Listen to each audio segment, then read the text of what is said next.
You are gonna want to watch this to see why my faith is now restored in Netflix, cause this was an absolute masterpiece. Wake Up Dead Man, a Knives Out story. The whodunit film is back, and after Rian Johnson made an amazing addition with Glass Onion, we get this masterpiece of a film.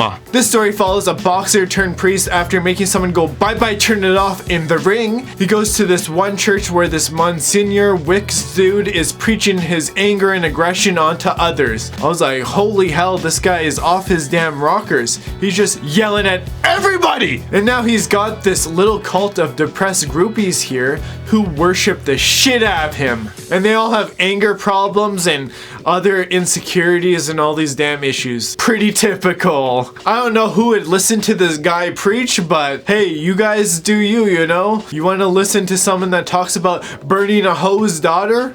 Hey, that's not my thing, but that can be your thing. Clearly this dude is not a very holy man, and he likes to drink and apparently beat his damn meat! Judd the newbie priest here wants to bring God back into this church because clearly Satan has taken over. So when Wicks here gets all bye-bye turn it off, and then the usual churchgoers are all suspects. Benoit Blancy boy here, or should I say ex-James Bond here, comes to find out what happened to Mr. Wicks and solve this murder mystery because he loves doing it so much.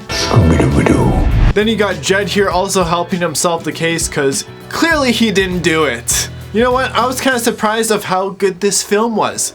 Coming from the guy who made the best Star Wars movie ever created, and it's not even a competition. Disney still wishes they had Rian Johnson on board for more epic adventures. The cinematography has those lovely shots of zoom-ins on certain scenes.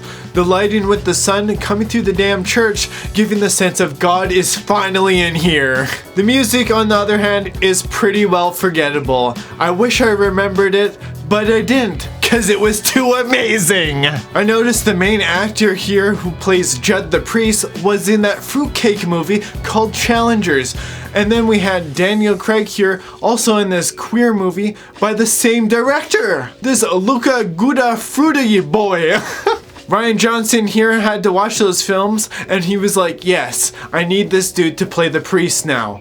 And you know, Daniel Craig was already fruity after finishing those Bond films. The whole story is the classic whodunit just set in a damn church. Then you find out that there's this inheritance that went missing and some hoe wanted it and couldn't find it. Then you start to think, yeah, there's probably some in here who wanted to kill this guy and get the dough. And of course people love getting corrupted by greed, which is definitely a theme to this film. There's a few scenes in here between Judd and Thanos here talking about his sins through confession and how he beats his meat in multiple ways. Literally everywhere. He's beating his meat through magazines and everything. He's leaving his sticky sauce everywhere. But I just knew he was with Judd the entire time because they didn't like each other and they had difference in opinions. Up until Thanos here gets all bye-bye turn it off.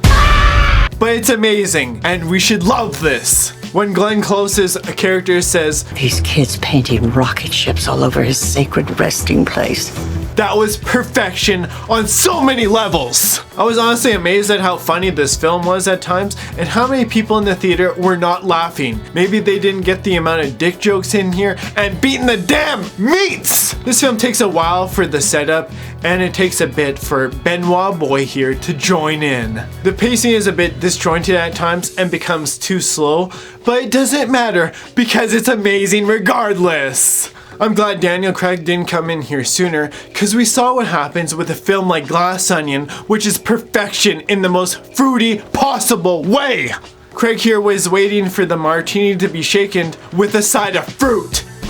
Jake. You know, that's not half bad. I'm gonna have to think up a name for that. I think for the most part, the acting in here is decent overall, even though it's just funny hearing Craig's amazing accent.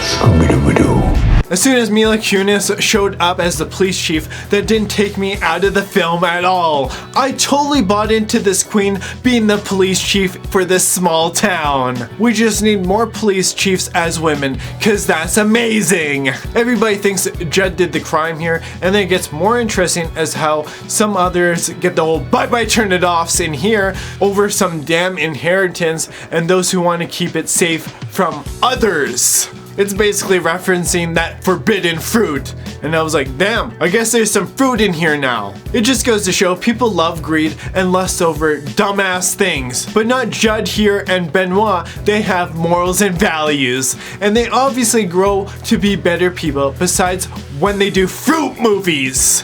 Then by the end you find out what happened, like always. And yes, a dead man did awake. And this series becomes supernatural for some odd reason.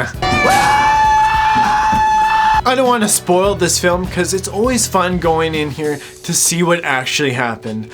But trust me, it got all supernatural and shit, and Daniel Craig prayed the fruit away! You know, it's somewhat predictable in a way, but some key details here and there left it more interesting as to why and such these people did these damn things. Overall, this movie is an 11 out of 10. It's absolute perfection. It has less fruit in here than Glass Onion, and Benoit dude here has toned down the fruitiness, which is a good thing, and it made it so much better. I think it's still an amazing entry in the Knives Out series, and I can't wait to see what Fruitcake Bond here does next. You know, that's not half bad. In all honesty, it's a solid 7 out of 10 film, and it's kind of surprising coming from Netflix of all streaming platforms. I will say this is one of the better films this year, and that's not a joke.